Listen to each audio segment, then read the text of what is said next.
Good morning dear students. आज हम बात करेंगे अपने कोर्स खाद्य प्रसंस्करण एवं सुरक्षा food processing and safety issues में दूध की पोषक मान की कि दूध में कौन कौन से पोषक तत्व पाए जाते हैं। तो सबसे पहले देखते हैं मनुष्य के दूसरे खाद्य पदार्थों की अगर हम तुलना करें, जो भी मनुष्य खाता है तो उसके कंपैरिजन में दूध और दूध से बने पदार्थ जो है अधिक स्वादिष्ट होते हैं, आसानी से पाच्य होते हैं, इनकी पोषक मान अधिक होता है तथा इनका अधिक आर्थिक भोजन होता है, मीन्स सस्ते दामों पर उपलब्ध होता है अगर हम न्यूट्रिशन की दृष्टि से देखेंगे। तो आगे बात करेंगे मनुष्य के भोजन में उन पदार्थों की आवश्यकता होती है जो ताप उत्पन्न करे और शरीर के अंदर के तापक्रम को स्थिर रखें, इसके साथ ही ऊर्जा उत्पन्न करे तथा भोजन में मांसपेशियों की क्रियाएं भली भांति होती रहें। तो इन सारी क्रियाओं को सुचारू रूप से चलाने वाला भोजन जो है मनुष्य के भोजन में होना चाहिए।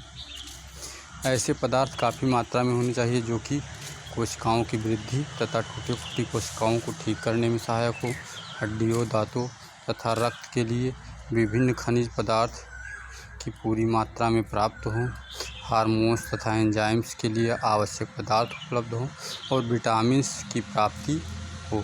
ऐसे खाद्य पदार्थों की मनुष्य के भोजन में आवश्यकता होती है। ऊपर बताई गई सभी आवश्यकताएं शरीर की विभिन्न क्रियाओं को सुचारू रूप से चलाने के लिए बहुत ही आवश्यक है। प्रकृति में ऐसा कोई भी भोजन नहीं है जिसके द्वारा ऊपर बताई गई सभी आवश्यकताएं किसी एक भोजन में मिल सकें। केवल दूध ही प्रकृति में एक ऐसा भोजन है जो अधिक से अधिक आवश्यकताओं को सही प्रकार से संतुलित अनुपात में पूरा करता है। दूध एक ऊर्जा का भी साधन है, इससे हमें एनर्जी मिलती है। कौन कौन से पदार्थ हैं जो दूध में पाए जाते हैं और एनर्जी देते हैं, हम देखते हैं। से भस्म इस मिनरल्स को छोड़कर शेष दूध में सभी ठोस पदार्थ एनर्जी देते हैं। जितने भी ठोस पदार्थ हैं, मिनरल से एनर्जी नहीं मिलती है। यह ज्ञात किया गया है कि एक पिंट औस या 560 ग्राम, एक पिंड जो होता है वो 560 ग्राम दूध के बराबर होता है। 560 ग्राम दूध से 337 कैलोरी ताप मीन्स एनर्जी प्राप्त होती है। साधारणतः दूध की वसा और लैक्टोज से ही हमारे शरीर में ऊर्जा प्राप्त होती है। अब हम बात करेंगे वन बाय वन कौन कौन से हमारे मिनरल्स हैं या ऐसे फूड्स हैं जो एनर्जी के सोर्स हैं और मिल्क में पाए जाते हैं। सबसे पहले हम लैक्टोज की बात करेंगे। लैक्टोज क्या है? दूध में पाई जाने वाली जो शर्करा शुगर है वो लैक्टोज है। तो हर्टर एंड कैंडल नाम के एक साइंटिस्ट थे, उनके अनुसार लैक्टोज सुक्रोज की अपेक्षा अधिक लाभदायक होता है। सुक्रोज क्या है? जो हम लोग कॉमन शुगर यूज़ करते हैं, चीनी जो गन्ने से प्राप्त होता है, वो सुक्रोज है। तो यहाँ पर हर्टर एंड कैंडल के अनुसार लैक्टोज जो है वो सुक्रेज की अपेक्षा अधिक लाभदायक होता है, क्योंकि लैक्टोज का किण्वन फर्मेंटेशन पेट में कम होता है और पेट की जो झिल्ली होती है, हमारे स्टमक की जो झिल्ली होती है, मेम्ब्रेन होती है, इस पर इसका सीधा जो है प्रदाह जलन नहीं होता है। उन्होंने यह भी बताया कि इसमें गैलेक्टोज शर्करा बनती है। लैक्टोज आंतों में सामान्य कार्य को स्थिर रखती है और इच्छुक बैक्टीरिया लैक्टोबैसिलस एसिडोफिलस पैदा करने में मदद करती है, उत्पन्न करने में सहायता करती है। इसके साथ साथ यह बैक्टीरिया आंतों में एसिड अम्ल उत्पन्न करती है जो बहुत से पोषक तत्व और विशेषकर फास्फोरस, कैल्शियम को शोषण करने में मीन्स उनको पचाने में सहायक होती है। ऊर्जा के दृष्टिकोण से अगर हम बात करेंगे तो 1 ग्राम लैक्टोज जो है ये 3.95 कैलोरी जो है एनर्जी प्रोड्यूस करती है। नेक्स्ट हम बात करेंगे फैट की, जो कि हमारे मिल्क में पाया जाता है। तो दूध में वनस्पति तथा पशुओं से मिलने वाली वसा की अपेक्षा वसीय अम्ल फैटी एसिड अधिक मिलते हैं। जितने भी पशु से मीन्स एनिमल सोर्स से या फिर प्लांट से फैट मिलता है, उससे अगर हम कंपेरिजन करेंगे मिल्क फैट की, तो इसमें जो फैटी एसिड होता है वो अधिक होता है, विशेषकर आवश्यक असंतृप्त, जो हमारे इसेंशियल अनसैचुरेटेड फैटी एसिड हैं वो कौन कौन से एसेंशियल अनसैचुरेटेड फैटी एसिड हैं, तो लिनोलिनिक, लिनोलेइक और एराचिडोनिक, ये 3 हमारे एसिड्स हैं जिनकी मात्रा 0.15 से 0.23% दूध की वसा में पाई जाती है, जो अन्य वसाओं की अपेक्षा काफ़ी अधिक मात्रा में होती है। इनकी कमी होने से खाज, सेमा तथा अन्य त्वचा की बीमारियां पैदा हो जाती हैं। दूध की वसा तथा लैक्टोज संतुलन में दूध में रहता है। वसा और लैक्टोज का एक बैलेंस रहता है दूध में। आंतों में इच्छुक तथा लाभदायक बैक्टीरिया को उत्पन्न करने में उत्तेजित करता है। वसा दूध में इमल्सन की स्थिति में पाई जाती है, जिसके कारण यह शीघ्रता से पच जाता है, जबकि अन्य पदार्थों में, प्लांट्स में या एनिमल सोर्स से जो भी हमें फैट मिलता है वो आसानी से नहीं पचता है। दूध की वसा का पाचन गुणांक डाइजेस्टेबल कोफिशिएंट 99% होता है, अर्थात दूध की वसा 99% तक पाचनशील होती है। जबकि अगर हम बात करेंगे तो 1 ग्राम जो फैट होता है वो 9 कैलोरी एनर्जी प्रोड्यूस करता है।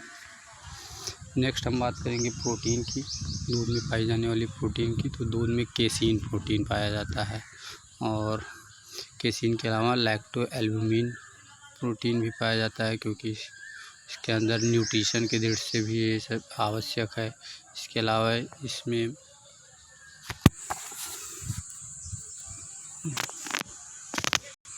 अमीनो अम्ल भी बहुत सारे, जमीनो हो गया, अमीनो रहेगा यहाँ पर, सभी आवश्यक अमीनो अम्ल भी पाए जाते हैं। कौन कौन से अमीनो अम्ल मेनली पाए जाते हैं, लाइसिन और ट्रिप्टोफैन, ये दोनों हमारे जो अमीनो एसिड्स हैं ये अधिक मात्रा में मिल्क में पाए जाते हैं।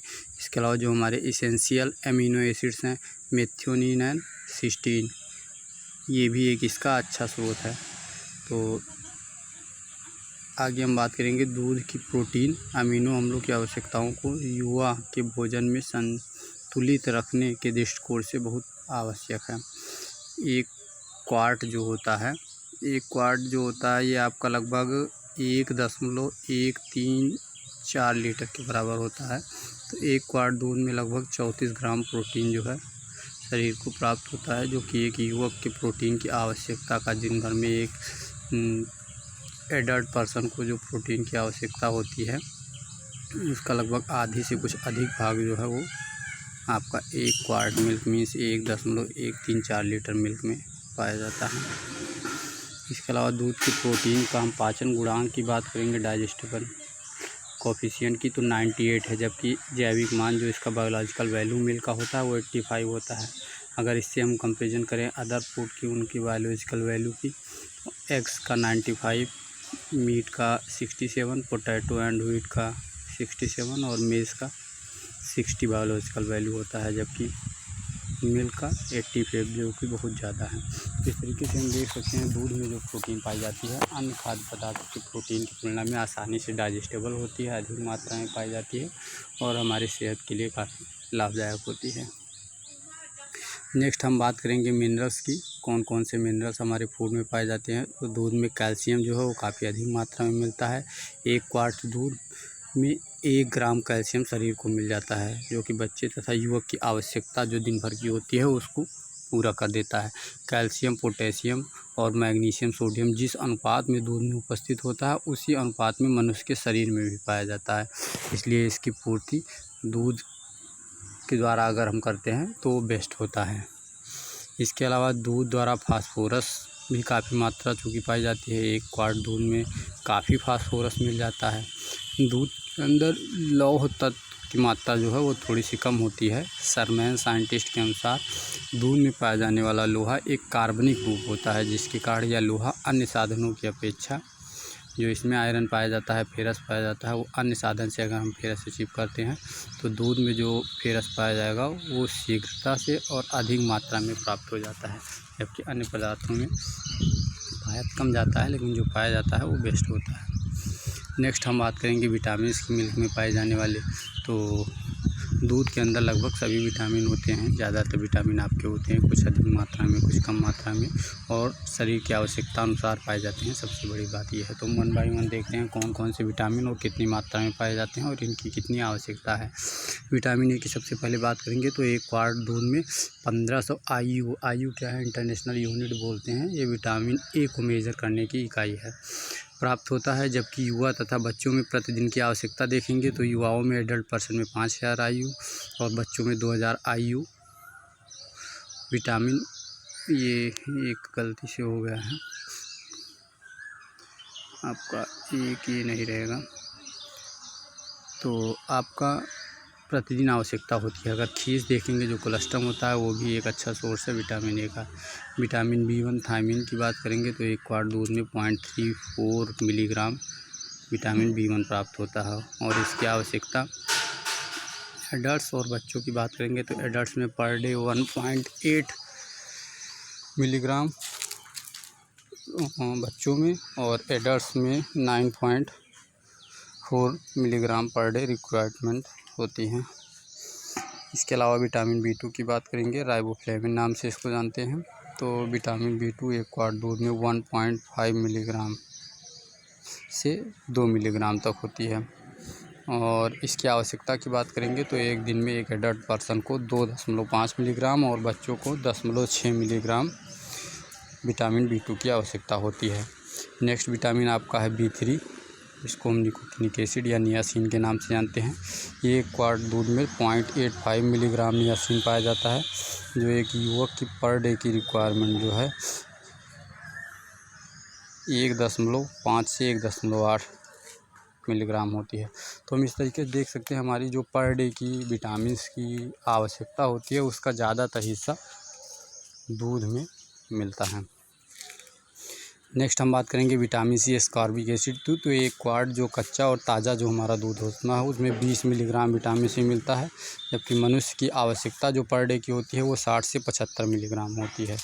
1 क्वार्ट जो पास्चराइज्ड दूध होता है, पास्चराइज्ड कौन सा, जो हमारा पैकेट में दूध आता है वो पास्चराइज्ड मिल्क होता है, उसमें केवल 5 मिलीग्राम ही आपका विटामिन C होता है। इसके अलावा विटामिन D की बात करेंगे हम, टिनाल के नाम से जानते हैं। तो विटामिन D जो है एंटी रेस्टिक फैक्टर इसको नाम से भी इसको जानते हैं। ये 1 क्वार्ट दूध में लगभग 200 IU विटामिन D मिलता है हमारा और मनुष्य की आवश्यकता जो है वो 400 IU पर डे की है।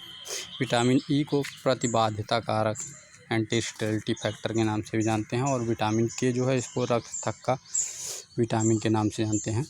तो ये जो हमारा एंटी स्टेरिलिटी फैक्टर और ब्लड क्लॉटिंग विटामिन है, मीन्स विटामिन E और विटामिन K, ये दोनों विटामिन दूध में पाए जाते हैं। दूध बायोटीन का भी एक अच्छा सोर्स है और इसके अलावा पायरिडॉक्सिन, फोलिक एसिड, ये सब भी थोड़ी बहुत मात्रा में दूध में पाए जाते हैं। नेक्स्ट हम बात करेंगे डॉक्टर HC शर्मैन की। इन्होंने कहा है कि दूध प्रकृति का एक पूर्ण वस्तु है। दूध में एक आदर्श भोजन के सभी अवयव इच्छा अनुसार जिस अनुपात में हमको चाहिए उस अनुपात में पाए जाते हैं, परंतु फेरस, कॉपर, कोबाल्ट व विटामिन C की कम मात्रा दूध में उपस्थित कारण दूध एक पूर्ण भोजन नहीं है, लेकिन फिर भी एक आदर्श भोजन इसको हम बोल सकते हैं। फिर भी यह विश्वास के साथ कहा जा सकता है कि दूध लगभग एक पूर्ण भोजन है, क्योंकि प्रकृति में कोई भी ऐसा भोजन नहीं है जिसमें दूध जैसे शीघ्रता से मिलने वाले पदार्थ तथा उनका अनुपात उपस्थित हो। Okay, thank you.